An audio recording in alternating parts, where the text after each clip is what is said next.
Hello guys, আসসালামু আলাইকুম। Welcome to my channel দিন রাষ্ট্রী ব্লগে আপনাদেরকে স্বাগতম। আমি তানহা সিলেট থেকে বলছি। আজকে আপনাদের মাঝে ছোট্ট একটি ব্লগ নিয়ে চলে আসলাম।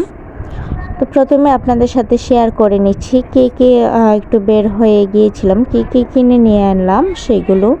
তো এখানে প্যাম্পাস দেখতে পাচ্ছেন, এক গাঁটটি প্যাম্পাস নিয়ে এলাম আমার মেয়ের জন্য। তার সাথে এখানে আরেকটা জিনিস নিয়ে আসলাম।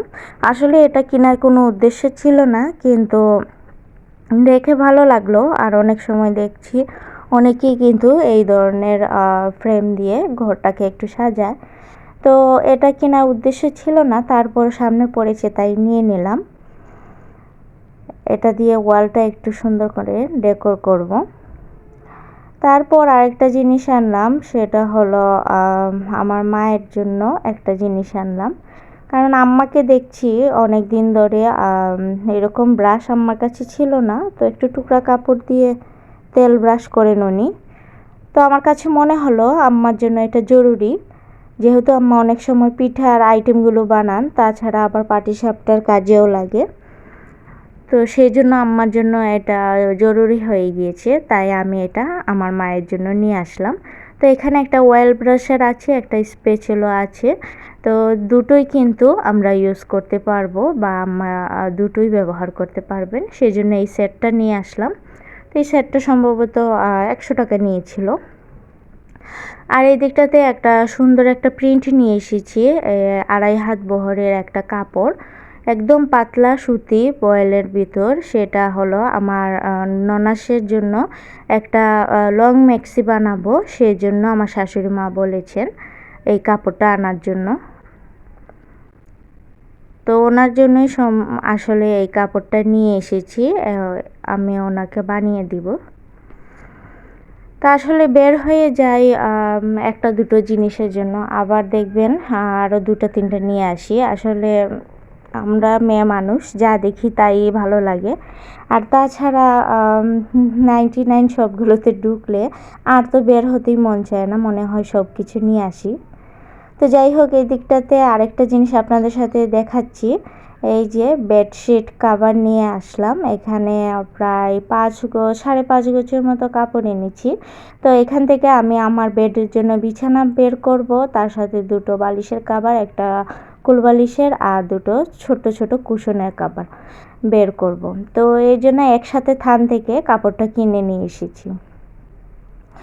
আর অনেক দিন আগে বলেছিলাম আগের একটা ভিডিওতে যে কয়েকদিন ধরে ইচ্ছে করছে আসলে চাদরটা পাল্টাই, আর নিজের কাছেই বোরিংনেস আসছে যে বারবার এক দুইটা চাদরই আপনাদের সাথে বারবার শেয়ার করছি সেজন্য।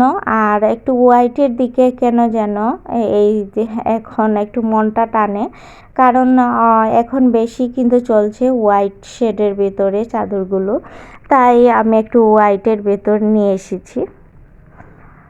তো এখানে আমার শাশুড়ি মা অনেকগুলো মাছ রেখেছেন, মাছগুলো দেখে কিন্তু খুব বেশি ভালো লাগলো, একদম টাটকা ঝকঝক করছে মাছগুলো, সেজন্য আপনাদের সাথে একটু শেয়ার করলাম। এই ইচা মাছগুলো সিলেটে এইগুলাকে ইচা বলে, আবার অন্যান্য ডিস্ট্রিক্টে হয়তো বা অন্য কিছু বলে, ইচাও বলেছে, আর এটার নাম তো চিংড়ি। তো যাই হোক, এই মাছগুলো যে কোনো জিনিসের সাথে, যে কোনো সবজির সাথে একটু দিয়ে সেটা দিয়ে রান্না করলেও ভালো লাগে। তাছাড়া বেগুন দিয়ে এই চিংড়িটা বেগুন আলু দিয়ে ভাজি করলেও অনেক বেশি স্বাদ লাগে। তো এখন আমার এই কাপড়গুলো আমি কেটে ফেলেছি, অফ ক্যামেরাতে কেটে তারপর সেলাইয়ে বসে গিয়েছি। তো এখানে আমি বালিশের কাভারটা বানিয়ে নিচ্ছি। তো আসলে থান কখনো আনি না, মানে যদি আনিও অন্য জায়গায় বানিয়ে আনি। এইবার চিন্তা করলাম নিজে বানাই, তাতে 2টা পয়সা সেভ হলো, তার সাথে নিজেরও একটা এক্সপেরিমেন্ট হলো। নিজে পারলে তো আর যখন তখন এনে বানানো যাবে। তবে একটা জিনিস শেয়ার করছি, এই চাদরটা কিন্তু একদম আমার হাজব্যান্ডের টাকায়ও না, আমার শাশুড়ির টাকায়ও না, এই চাদরটা একমাত্র আমি আমার টাকায় এনেছি। কেন সেটা বলছি, আপনাদের সাথে বলছি, সেটা বলার উদ্দেশ্য এইটাই যে নিজে কোনো কিছু যদি করি, নিজে রুজি করলে, নিজে আয় করলে সেটার কিন্তু অন্যরকম একটা ফিলিংস থাকে। যেমন আজকে আমি চাদরটা নিয়ে আসলাম আমার নিজের ইনকামের টাকা দিয়ে, কাউকে জিজ্ঞাসা করা লাগেনি বা হিসাব দেওয়া লাগেনি। যেমন ইচ্ছা তেমন আমার যা মনে চেয়েছে আমি তাই বাজার করে নিয়ে আসলাম। তো সেটা আসলে উদ্দেশ্য হলো যে নিজের ইনকামের টাকা দিয়ে কোনো কিছু সংসার করব, সেটার জন্যই কিন্তু এই টাকাগুলো নিয়ে বের হয়ে গিয়েছি।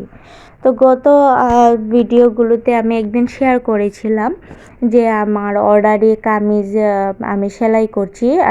3টা কামিজে আমি দেখিয়েছিলাম যে আমি অর্ডার পেড করেছি। যাই হোক, তারপরে আবার আরও 3টা আমি করেছি, সেগুলো আপনাদের সাথে দেখানো হয়নি। তো আলহামদুলিল্লাহ এই 6টা কামিজ সেলাই করেই কিন্তু আমার চাদরের পয়সা উঠে গিয়েছে। আর আমার না একটা বাজে স্বভাব আছে, টাকা হাতে আসলে কি করব সেটা ভেবেই কিন্তু আমার মাথা নষ্ট হয়ে যায়। কতক্ষণে টাকাগুলো খরচ করব এইটা ভেবেই আমি কুল পাই না। তো যাই হোক, আমার ইচ্ছে হয়েছিল কয়েকদিন থেকেই চাদর কিনবো, সেজন্য কাউকে আর বলিনি, নিজেই নিজের টাকা দিয়ে গিয়ে চাদরের কাপড়টা নিয়ে আসলাম। নিজেই নিজের ঘরটাকে সুন্দর করে সাজাবো। আর সম্পূর্ণ টাকা আমি এখান থেকে খরচ করব না, অল্প স্বল্প এখান থেকে আবার একটু সঞ্চয়ও করব। তাহলে হলো কি, আমার যে একটা ইচ্ছে বা একটা ভালো লাগা ছিল বা শখ ছিল সেটাও পূরণ হলো, প্লাস আমার সঞ্চয়ও হলো। তাই সেজন্য যে কোনো ইনকাম থেকে বা যে কোনো পয়সা থেকে আপনি 50% খরচ করবেন আর 50% রেখে দেবেন সঞ্চয়ের জন্য। তাতে হবে কি, সব কিছু একদম পরিপূর্ণ পারফেক্ট থাকবে, সব দিক দিয়ে আপনি ম্যানেজ করে চলতে পারবেন। আর যদি মনে করেন না এখন আমি সবটা টাকাই খরচ করে নিই, তাহলে কিন্তু আপনার বিপদের জন্য আর কিছু রইল না, এই পুরোটাই কিন্তু যাবে। আর মার্কেটে যদি আপনি পুরো টাকা নিয়ে যান, সেটা আর আপনি ঘরে ফিরে আনতে পারবেন না, সেটা কিন্তু আপনার ওইখানেই দিয়ে আসতে হবে। তো যাই হোক, আপনাদের সাথে অনেক বড় বড় কথা বলে ফেললাম। তো এই দিকটাতে আমার বালিশের কাভারগুলো কমপ্লিট করা হয়ে গিয়েছে। তো আমার কিন্তু এখনও লাইক কমেন্ট চাওয়া হয়নি, তো আপনাদের কাছে একটি লাইক চেয়ে নিচ্ছি। প্লিজ আপুরা, যে যেখান থেকে আমার এই ভিডিওটি দেখছেন একটি লাইক দিয়ে দিবেন। আর যদি আপনারা নতুন হয়ে থাকেন প্লিজ সাবস্ক্রাইব করে দিবেন। আজ এই পর্যন্তই, আল্লাহ হাফিজ।